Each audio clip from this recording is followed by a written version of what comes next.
पंढरपूर शहरातील अनिलनगर झोपडपट्टी परिसरातील रेल्वे ट्रॅकवर एका तरुणाचा मृतदेह आढळला असून त्याचा पाय त्याच्या घरावर लटकवण्यात आल्याची खळबळजनक घटना समोर आली आहे।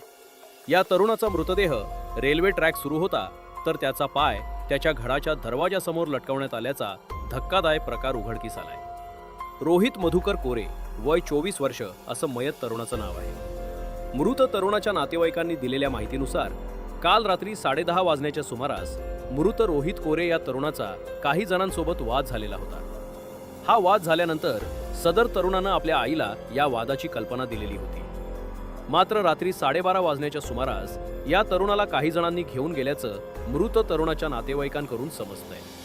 त्यानंतर मात्र या तरुणाचा मृतदेह थेट रेल्वे रुळावर आढळला असून त्याचा तोडलेला पाय त्याच्या घरावर अडकवण्यात आलेला होता। त्यामुळे या तरुणासोबत घातपात झालाय की काय असा प्रश्न उपस्थित होतोय। सध्या या प्रकरणांमध्ये पंढरपूरमध्ये खळबळ उडाली असून अनिलनगर परिसरामध्ये भीतीच वातावरण निर्माण झालंय।